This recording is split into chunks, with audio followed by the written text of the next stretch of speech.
Welcome students. इस lecture में हमने जो इक्वेशंस ऑफ मोशंस के इक्वेशन डिराइव किए हैं उन इक्वेशन को हम आज अप्लाई करेंगे। 5 प्रॉब्लम है। अ, अ, अच्छे प्रॉब्लम सिलेक्ट किए हैं ताकि आपको अच्छी प्रैक्टिस मिले। तो ये देखो, किस प्रॉब्लम में यहाँ पे हम मेनली क्या करने वाले हैं वो बताया गया है। जैसे पहले प्रॉब्लम में RMS value it's the solution, पर हम उसे डिराइव करेंगे। दूसरे प्रॉब्लम में स्पीड लॉस हो रहा है, कहाँ तक जा सकता है, देखेंगे वो भी। तीसरा प्रॉब्लम है कि दो ट्रेन है एक दूसरे को ओवरटेक कर रही है, तो आपको यहाँ पे जो कंफ्यूजन रहता है कि आपको ट्रेन की लेंथ भी कंपेयर करनी रहती है, इंक्लूड करनी रहती है, वो आज देखेंगे। चौथा प्रॉब्लम इंपॉर्टेंट है कि आप nth सेकंड वाली फॉर्मूला तो लगाते हो, जो कि स्ट्रिक्टली स्पीकिंग डिस्प्लेसमेंट होता है, लेकिन यहाँ पे जो ट्रैप है वो देखेंगे हम कि बीच में से ही पार्टिकल पीछे आ रहा है तो क्या करेंगे हम। पांचवा प्रॉब्लम थोड़ा सा अटपटा है, उसको आपको समझना पड़ेगा। उसके इक्वेशंस निकालने पड़ेंगे। इक्वेशन के बाद आपको जो सॉल्यूशन दिया है उसको भी देखना पड़ेगा, उस पर गौर करना है, फिर वहीं से आपको क्लिक होगा कि कैसे इसको। इन एनी केस ये सारे प्रॉब्लम में हम जो स्वाट इक्वेशंस लगाते हैं वो कौन सा इक्वेशंस क्यों पिकअप किया वो आपको देखना है ना। तो चलिए शुरू करते हैं। पहला प्रॉब्लम ऐसा है कि देखो, पॉइंट ए और पॉइंट बी में दो वेलोसिटीज दी है। जैसे पॉइंट ए पे v1 कह लो, आपको मिड पॉइंट पे पूछा है कि वेलोसिटी क्या होगी। पॉइंट बी पे v2 दिया हुआ है। ओके, इन दोनों की दूरी भी दी हुई है ना, पूरा x है और ये मिड पॉइंट है तो x/2 है। और दिया हुआ है कि ये पार्टिकल यूनिफॉर्म एक्सेलरेशन से जा रहा है। यूजुअली आप ऐसा नहीं करना है कि मिड पॉइंट है तो v1 प्लस v2/2, नहीं। यहाँ पे इक्वेशन कौन सा पिकअप करेंगे, v² is equal to u² plus 2as वाला, है ना। और वो दो सेगमेंट पे लगाना है। या तो आप जैसे हमने प्रूव करते वक्त किया था, पूरे सेगमेंट में लगाओ, आधे में लगाओ तो भी काम हो। चलो देखते हैं। आप पॉज करके एग्जैक्ट स्टेटमेंट आप पढ़िए। Hopefully you have paused. Now you see, point A पे v1 दिया है, पॉइंट बी पे v2 दिया है, सी पे क्या वैल्यू होगी। तो जैसे मैंने कहा कि average velocity v1 plus v2/2 होती है, लेकिन वो मिड पॉइंट पे होनी जरूरी नहीं है। तो हमें जो फॉर्मूला तो पता है कि v is equal to square root of v1 plus v2/2, तो सीधा फॉर्मूला लगा के भी आपका सेकंड्स में काम बनेगा। लेकिन सपोज किसी को नहीं फॉर्मूला पता है तो वो शुरू से कैसे करेगा। तो आपको ये सारी चीजें दी हुई है। वीसी आप मान लो, सी पे एक्सेलरेशन दिया हुआ है और ए बी का एक्स दिया है। जैसे मैंने कहा, दो सेगमेंट में आप v² minus u² is equal to 2s लगा सकते हो। तो यहाँ पे ए टू सी के सेगमेंट में वो इक्वेशन लगाया है, ठीक है। दूसरा है कि आप सी टू बी में लगाओ या ए टू बी में भी लगा सकते हो। यहाँ पे सी टू बी में लगाया है, हमने ए टू बी में पिछले लेक्चर में डेरिवेशन के वक्त लगाया था। तो सी टू बी में लगाया। अब देखो इक्वेशन 1 और 2, ए एक्स तो सेम है, मतलब that means equation 1 equal to equation 2 होगा। देखो, सो नाउ कॉन्सेप्ट अगर क्लियर है तो rest is very simple algebra. From this setting up of 1 equal to 2 you get midpoint velocity which is RMS value। Okay, RMS आगे आपको आएगा, मैं अभी बता देता हूँ, पहले स्क्वायर करो। जो भी वेरिएबल है उसका, फिर उसका मीन लो, फिर उसका रूट लो, ये होता है इसका। चलो आगे बढ़ते हैं। अभी यहाँ पे प्रॉब्लम में आपने क्या की इनसाइट ली, तो आप जो भी सुवाट इक्वेशन लगाते हो, अगर फॉर्मूला नहीं पता है तो आप सुवाट इक्वेशन सेगमेंट में लगाओ, है ना। पहला सेगमेंट की जो वेलोसिटी है फाइनल, वो दूसरे सेगमेंट की इनिशियल बन जाती है। ये भी आप, अगर इतना भी आप इंसाइट ले पाओ, तो भी आपको शुरू से आप चीज़ों को सॉल्व कर सकते हो। फास्ट सॉल्व करना है तो ये फॉर्मूला आप याद रख लो, स्टैंडर्ड रिजल्ट है ना, ये ई के लिए। प्रॉब्लम 2 देखते हैं। ये एक आदमी जो रन कर रहा है उसका यूनिफॉर्म रिटार्डेशन दिया है, स्टार्ट से रन करेगा, है ना, और आपको निकालना है मैक्सिमम कहाँ तक जा सकता है। बीच में कुछ कंडीशन दी है, जैसे इनिशियल वेलोसिटी दे रखी है 108 मीटर तक, उसकी वेलोसिटी 0.8 यू हो जाती है ना। तो अब ये इसी रिटार्डेशन से, मतलब नेगेटिव एक्सेलरेशन से अगर जाता है तो कहाँ तक जा सकेगा, है ना। तो ये प्रूव करना है कि वो मैक्सिमम 192 मीटर तक जा सकता है। तो देखो कंडीशन हमारे पास क्या क्या है। इनिशियल वेलोसिटी है, फाइनल वेलोसिटी दी नहीं है, लेकिन ऑब्वियस है कि स्टॉप का मतलब v इक्वल टू 0 लेना है ना। तो जैसे ही हमने कहा कि सेगमेंट 1 में हमको पता है चीजें, सेगमेंट 2 की भी हमको चीजें पता है, वी विल वर्क आउट। हाँ, and then in this case u square जो अननोन है वो कैंसल हो जाता है। देखो कैसे, पहले तो आप स्टेटमेंट पढ़ो, पॉज करो, क्या क्या चीजें दी है वो नोट करो, और फिर ट्राई करो, है ना। जैसे 20% वेलोसिटी लूज करता है, तो 108 पे उसकी 0.8 यू हो गई, हमने ये देखा, और पूछ रहा है कि 192 मीटर तक ही जा सकेगा, है ना। तो पहले सेगमेंट की वेलोसिटी v फाइनल 0.8, है ना, और दूसरे सेगमेंट की v फाइनल 0। तो सेगमेंट वाइज चलेंगे तो आपका हो जाएगा प्रॉब्लम। तो क्या करेंगे, पहले सेगमेंट में अगर दो वेलोसिटीज पता है तो यूजुअली आपका ए निकल के आएगा, है ना। देखो कौन सा इक्वेशन हमने चूज किया है, v square equal to u square plus 2as equation choose किया पहले सेगमेंट के लिए, है ना। तो यहां से हमारा ए निकल के आ गया। अब देखो ये जो भी है a in terms of u square आया है। अब दूसरे सेगमेंट में अगर आप इक्वेशन लगाओगे तो यू स्क्वायर आपका कैंसिल होगा। देखो कैसे, अब इनिशियल स्पीड 0.8 यू है, फाइनल 0 है ना। तो वापस आप इसको लगाओगे तो देखो अब आपका लेफ्ट साइड पे भी यू स्क्वायर है, राइट साइड पे यू स्क्वायर बचता है ना। तो इसी से आपका एक्स निकल के आएगा। तो फाइनल एक्स आपका 192 मीटर है ना। तो देखो हमने कैसे कौन से इक्वेशन चूज करते हैं, कैसे सेगमेंट वाइज जाना है, अच्छे प्रॉब्लम्स है ये। तो this is, we can say it is proved. चलो नेक्स्ट है, ये ट्रेन वाले प्रॉब्लम है। थोड़ा सा डायग्राम में यहाँ पे ट्रेन जो पी है ना वो पीछे होनी चाहिए, ट्रेन क्यू आगे होनी चाहिए, है ना। इतना ही आप थोड़ी सी, अब क्या करना है कि इन दोनों के बीच की जो दूरी है ना, वो कितनी थी इनिशियली, वो निकालना है।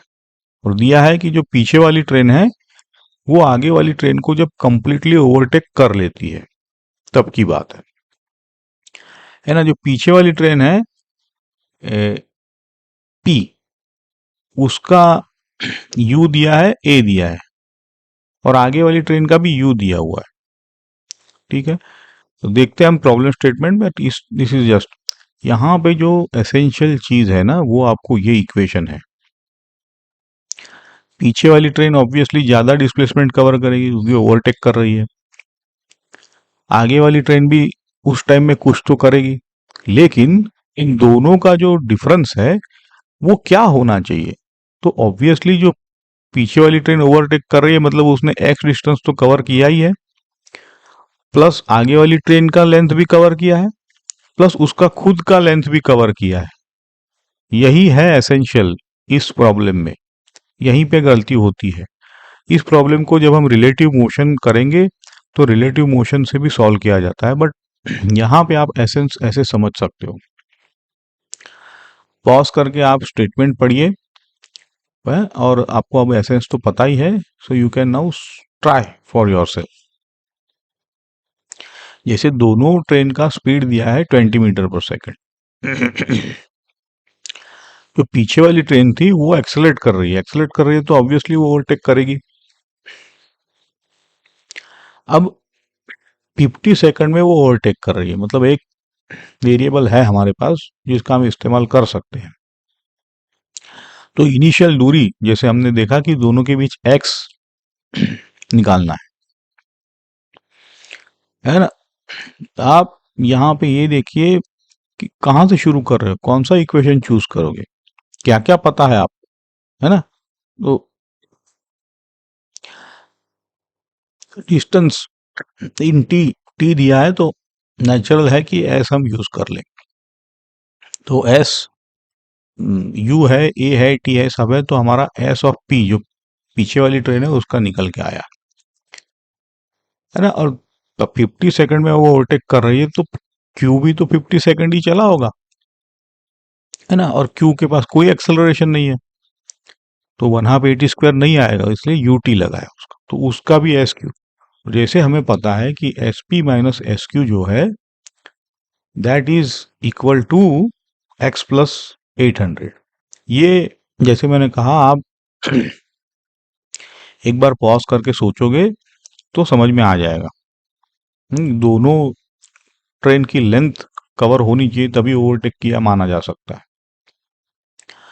तो यहां से तो आपको दूरी निकल के आती है दोनों के बीच की। अब प्रॉब्लम 4 देखो, ये जो ट्रैप वाला प्रॉब्लम है वो है A-2 है, U5 है, तो कभी ना कभी तो ये पार्टिकल रिवर्स करने वाला है क्योंकि ए पीछे लग रहा है ना। तो यहाँ ये डेटा से भी पता तो चल ही जाता है, और अगर हमें टीम पता है कि कब रिवर्स करने वाला है तो यहाँ पे तो 2.5 सेकंड लेटर से अब पूछा है कि n सेकंड में, मतलब थर्ड सेकंड में, तो 2 से 3 में वो कितना डिस्प्लेसमेंट कवर करेगा, कितना डिस्टेंस कवर करेगा। तो यही ट्रैप है। जैसे वो जा रहा था फॉरवर्ड 2.5 पे वो टर्न करेगा, मतलब वी उसकी 0 हो जाएगी। तो अब क्या करेंगे ऐसे चीजों में कि जो डिस्प्लेसमेंट वाली फॉर्मूला है ना वो तो पूरी वो टर्न, उसको टर्निंग का कुछ पता नहीं है, अगर आप उसको लगाओगे तो 0 आ जाएगा आपका डिस्प्ले। तो क्या करो कि आपको ये जो अभी जो सेगमेंट दिखाया है वो रिवर्स करना पड़ेगा। जो पिंक सेगमेंट है ना वो आपको उतने का उतना वापस लगाना पड़ेगा 2.5 से 2 तक, ओके, तभी आपको टोटल मिलेगा। तो सेकंड सेकंड को आपको स्प्लिट करना पड़ेगा, मतलब कहने का मतलब है कि उसको, और स्प्लिट कैसे करना है आपको पता है। स्प्लिट के लिए आपको सिंपली डिस्टेंस निकालना होता है। तो आपने d1 प्लस d2 जब करोगे तो थर्ड सेकंड का आपको एक्चुअल डिस्टेंस कवर्ड मिलेगा। और स्प्लिट के वक्त आपको पता है डेल्टा एक्स निकालना होता है। तो यहाँ पे डेल्टा एक्स यू नो कि इनिशियल क्या है, फाइनल क्या है, तो वैसे ही आपने फाइनल माइनस इनिशियल करके आप निकाल सकते हो। देखो प्रॉब्लम को पढ़ो, पॉज करो, ट्राई करो। डेटा क्या क्या दिया है, यू दिया हुआ है, एक्सेलरेशन दिया हुआ है, लेकिन माइनस में। कब वो स्टॉप होता है, मतलब v0 कब होता है, distance in the second, distance in the third second. तो सेकंड सेकंड के लिए तो आपको नो इश्यूज, है ना। बट थर्ड सेकंड के लिए आपको पार्टिकल टर्न कर रहा है तो you will be in the trap. So देख लो कैसे इसको सॉल्व करते हैं एक बार। आपका जैसे ही v आपने 0 रखा, आपको t पता चलता है कब टर्न बैक होता है ना। इस पे तो हमने प्रॉब्लम किए हुए हैं। सेकंड के लिए कोई प्रॉब्लम नहीं है। जैसे कहा कि सेकंड का मतलब है आपको 1 से 2 के बीच की दूरी, है ना, ये भी आपको पता है। तो ये फॉर्मूला सीधा लगा सकते हो, the displacement is 2 metre. Now if you do the same thing, इसी फॉर्मूला में n3 रखोगे तो देखो, आप करके देखो, 0 आएगा आपका डिस्प्लेसमेंट, क्योंकि डिस्प्लेसमेंट है ना, डिस्प्लेसमेंट तो 0 आएगा ही अकॉर्डिंग टू वेक्टर इक्वेशन। क्योंकि u भी वेक्टर है, a भी वेक्टर है, तो कैंसिल हो जाएंगे दोनों। तो इसलिए आपको क्या करना है, जैसे हमने कहा कि स्प्लिट करो, है ना। तो स्प्लिट के लिए आपको डिस्टेंस निकालना होता है, और डिस्टेंस का ut प्लस 1/2 AT स्क्वायर करना रहता है आपको। ओके, तो आपको a पता है, u पता है, तो x ऑफ t आपको पता है। So always just use this xt। And second के लिए आपका इनिशियल x 6 मीटर, 2.5 के लिए आपका 6.25 था, है ना। 3 के लिए, x3 के लिए आपका 6 मीटर था। तो अब देखो कैसे स्प्लिट करते हो आप, है ना। जैसे फाइनल माइनस इनिशियल करो हर एक लेग के लिए, तो 2 लेग है यहाँ पे, तो आपने, तो अब आपका 0 नहीं आएगा क्योंकि डिस्टेंस ऑलवेज ऐड।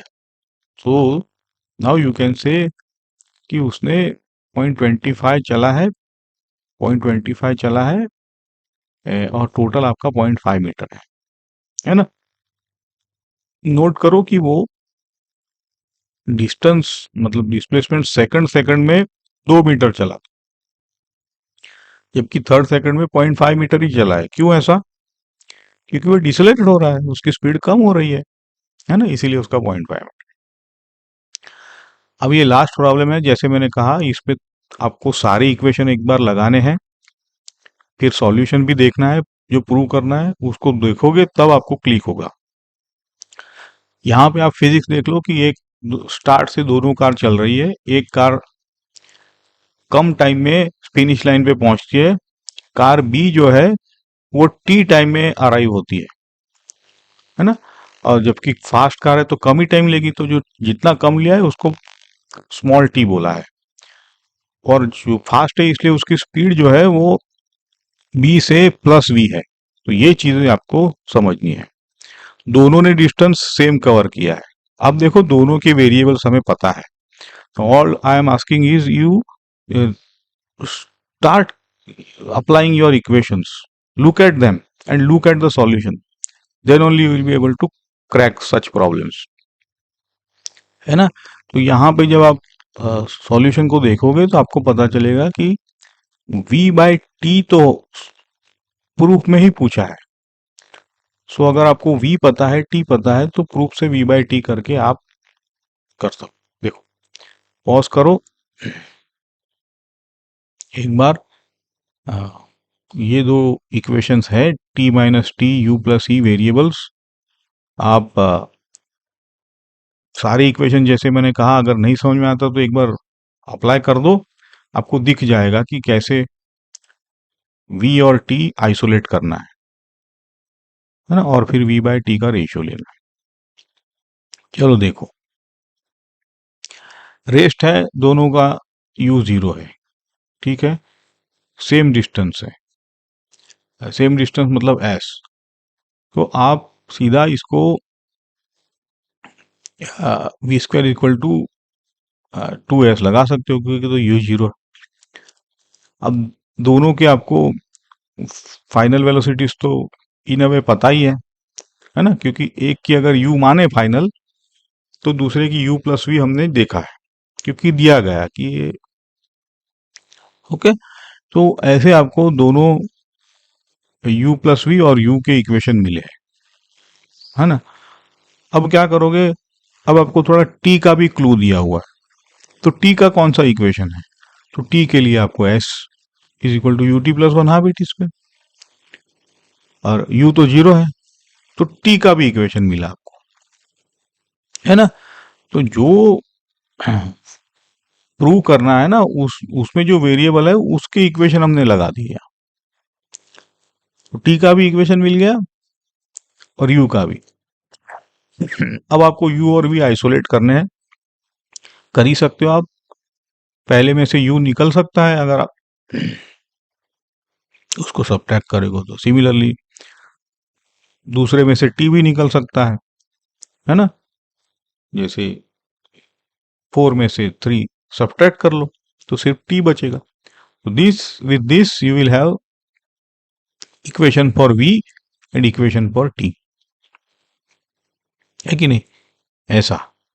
अब आपको पूछा है कि दिया गया है v equal to square root of a1 a2 t, है ना। तो इसका मतलब ही बनता है कि v बाई टी का रेशियो ले लो, तो फिर तभी तो v और t राइट साइड में आएगा। तो इसीलिए हमने इसको v बाई टी का रेशियो लिया है ना। तो ये अंडर रूट a1 a2 आया, तो यहां से प्रूव होता है ना। कहने का मतलब है प्रूव करने को बोला था, तो उससे हमें पता चला कि हमें v बाई टी का रेशियो पूछा है अल्टीमेटली, है ना। तो this is a good problem where you need to see which equations to apply actually. Okay, तो हमने जो प्रॉब्लम की ये उसकी समरी है कि हमने वी सी जो मिड पॉइंट पे है वो कैसे निकाला। आप रिजल्ट याद करके डायरेक्टली यूज कर सकते हो। सेकंड प्रॉब्लम में कैसे यू स्क्वायर कैंसिल हुआ वो भी आपने देखा सेगमेंट में वी स्क्वायर वाली। ट्रू ट्रेन के लिए आपका जो डिस्प्लेसमेंट है ना रिलेटिव, वो x प्लस 1800 था, वो आपको पता होना चाहिए। फिर उसको दोनों एस की मदद से हमने कैलकुलेट कर लिया। जब डीएन वाली फॉर्मूला लगाते हो तो यही ट्रैप होता है कि जब वो टर्न होता है तब आपको सेगमेंट वाइज डिस्टेंस निकालना रहता है। और कार रेस का जैसे कहा कि बहुत ही अच्छा प्रॉब्लम था, उसको आप कौन सा इक्वेशन लगाते हो, कैसे वी और टी आइसोलेट किया, ये सारी चीजें हैं। यहाँ पे अगेन जो पूछा जाता है कि distance is proportional to t square, तो अगर टी शुरू से दिया है तो 1:4:9, अगर n सेकंड के लिए पूछे तो 1:3:5, और ब्रेकिंग डिस्टेंस पूछे तो वो सीधा यू स्क्वायर का, है ना। तो अगर 2 टाइम्स है तो 4 हो जाएगा, 3 है तो 9 हो जाएगा, ऐसे। Okay, so these are the practice problems.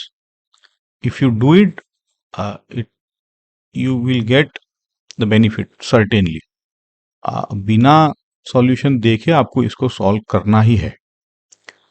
Okay, so now we will go forward with the graphs, or before graphs we will again do various problems, जैसे motion under gravity, incline, 1D में incline incline के चीजें करेंगे। Hope you like this, stay in tune, we'll meet soon. Thank you.